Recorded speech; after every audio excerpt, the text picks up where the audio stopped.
I was raised a Star Wars kid. Though I don't remember it, save a vague memory of standing in some very long line as a child, I am told that my parents took me to see Empire Strikes Back in the theater. For many Christmases, year after year, all I ever wanted after that day was the next Star Wars toy. From the X-Wing fighter, my favorite, to the Millennium Falcon, everyone else's favorite. I stayed a fan for years. Years and years into my adulthood. Even while in law school, I even took time out of my studies to camp in line at the Newport Beach Big Newport movie theater. It was going to be the release of the Phantom Menace. This was going to be the first Star Wars release on the big screen since the originals, if you don't count the special editions. It was a madhouse. Star Wars fans for a week living in tents on the lawn of this movie theater in Newport Beach, California. That was me. I was there. If I remember correctly, my friends and I were even interviewed by this director who was making a short film on the line. And a year or two later, that film debuted at a number of film festivals. Evidently, our appearance in that film was not a small part of the story. I still haven't seen that short film. As the years went on, way before Disney ever purchased Lucasfilm, I found continued enjoyment in reading Star Wars novels. There were no movies to be seen after all, just the original trilogy and the prequels if you so liked those. Now, the novels were never really earth-shattering. They were a bit too contrived. But just the feeling of being in the Star Wars world was enough of a feeling to keep me coming back to the novels. Now, you may have noticed I didn't speak kindly of the prequels. After having seen them and being such a diehard quote-unquote truist for the original trilogy, I had my own headcanon that the prequels basically didn't exist. They had never been made. I was happy living in the original trilogy as gospel canon and exploring the extended universe through the novels. You see, I wanted to care. Like Lord of the Rings, Star Wars was my thing, my connection to a larger community of diehards. Star Wars Trivial Pursuit? Yep. I was that guy who knew most of the questions. I liked caring. My friends and I had a running joke that the events of Star Wars were real, and that Lucas had not created Star Wars. He merely uncovered the all-too-real history and presented it to us in a movie form. Yeah, I know. Sounds ridiculous. But that was all the fun of it, you see. Because back then, to be a Star Wars fan was to rule the world. To be a Star Wars fan was like being a Patriots fan during the 20 years of Brady's reign. You were the boast of the town. As a Star Wars fan, you could talk about George Lucas as one of the greatest directors of all time. And at that point, there were no real blemishes on the Lucasfilm name. So one could rest in the confidence that Star Wars was king. Not like those sorry Trekkie fans who had to put up with some new mediocre TV show or other. Star Wars fans were the big kids on the block, and for good reason. And so the years went on. And one fateful day, the news that Disney had purchased Lucasfilm was announced. Like many, I was excited by the news. This was before Disney was known to be the pandering, woke shell of a production studio that it is now. This was the emperor of emperors. This was Disney. And they had the money and the creativity, we thought, to take the Star Wars extended universe onto the big screen. I was hopeful, excited, and optimistic.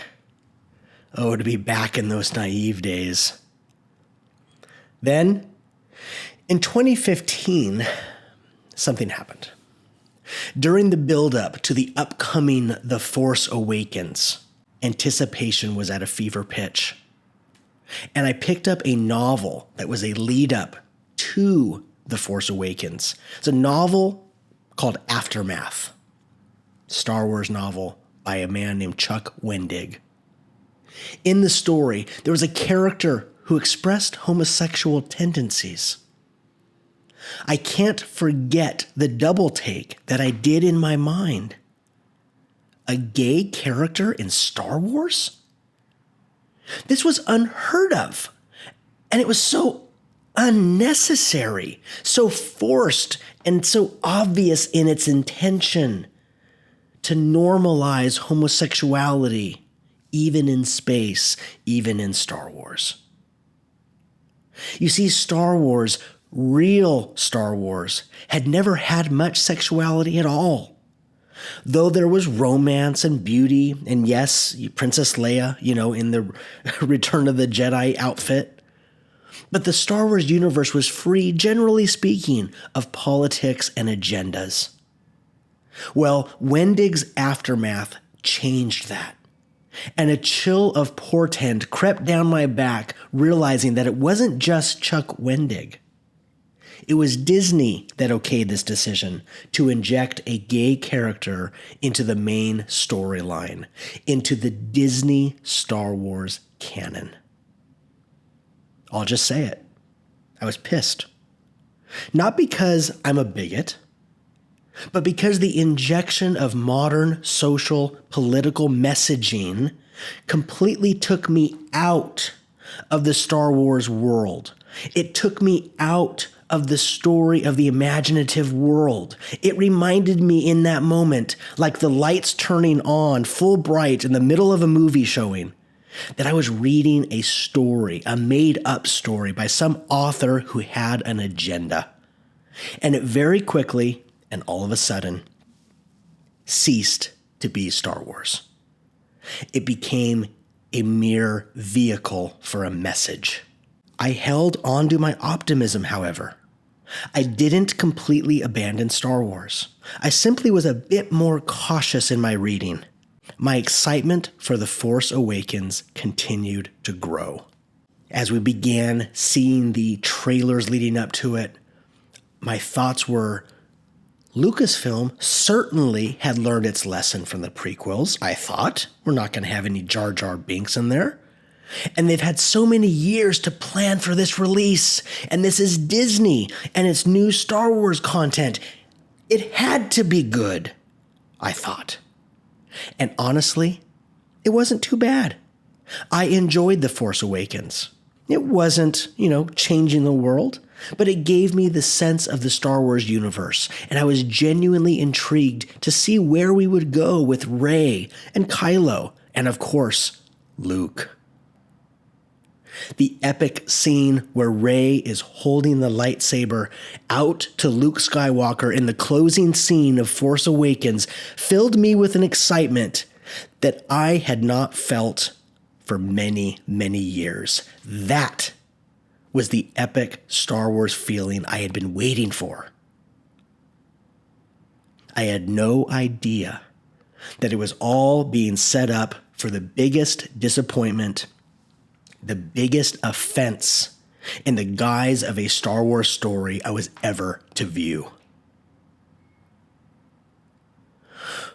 When The Last Jedi came out, I was there. Opening night, heart pounding, all the expectation in the world, I couldn't wait to see. And Rian Johnson's despicable mind had Luke Skywalker toss the lightsaber over his shoulder without a care. With disdain, even. I felt something break inside of me.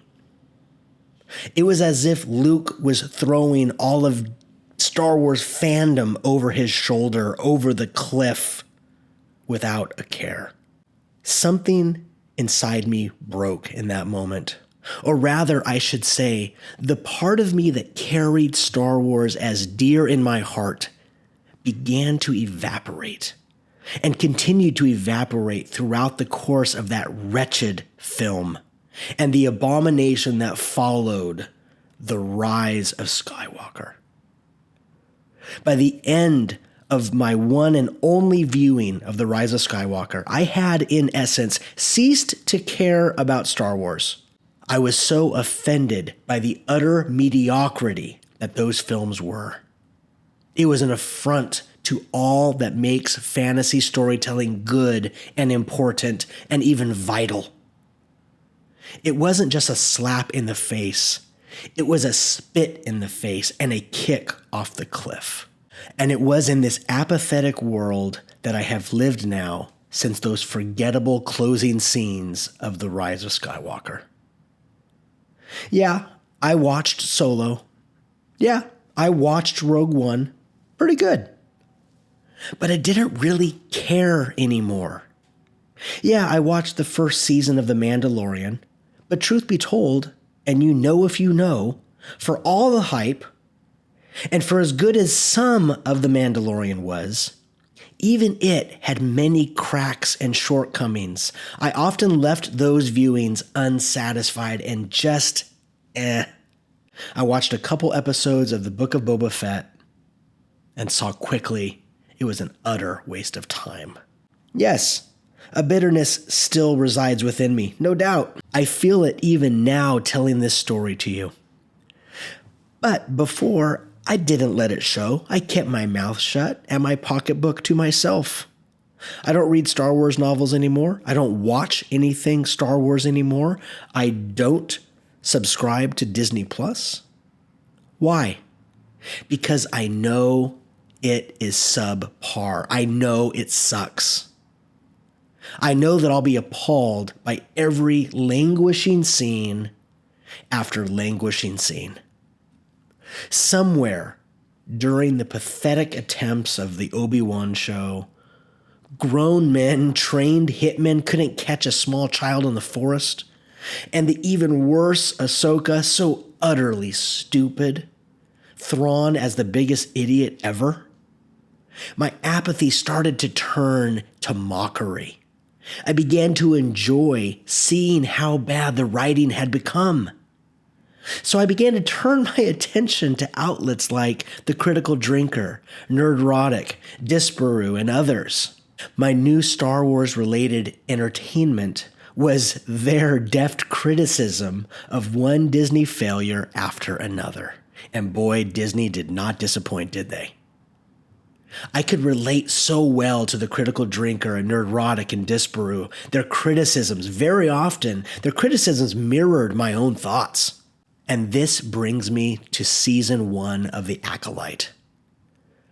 Slow dialogue going nowhere, idiotic, slow establishing shots, boring, slow shots of people walking, and an utter disdain for the true storytelling core, which requires traditional values that made the original Star Wars so great. And instead, The Acolyte, lesbian space witches, ritualistic pagan ceremonies, gender pronouns in space, physics-defying stupidity, tropes so old and tired now that it screams Disney has simply run out of ideas, and I just can't anymore. Yes, my love of Star Wars died when Luke Skywalker threw the saber over his shoulder.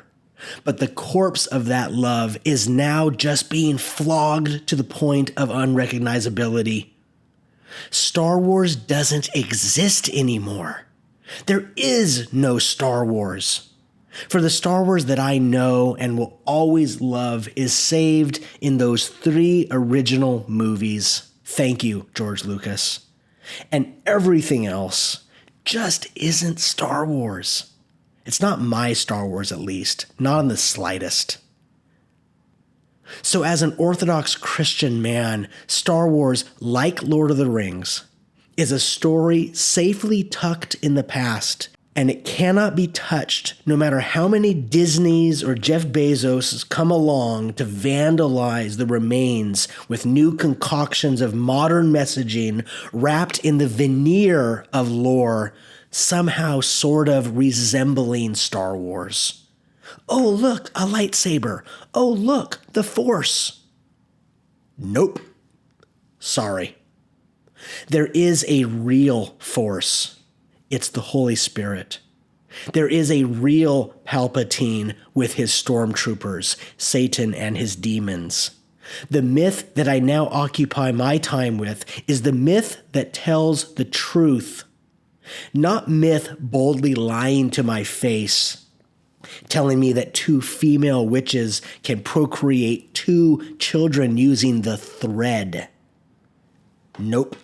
Whether Luke Skywalker or Aragorn, son of Arathorn, my heroes resemble Christ Jesus, and they point me to him, the way, the truth, and the life.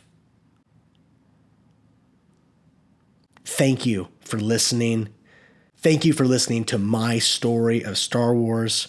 I would love to hear your thoughts. Agree? Disagree? Let's talk about it. If you're at all curious about Orthodox Christianity, find a parish near you. Go, talk to a priest. And thank you for listening to Cloud of Witnesses Radio.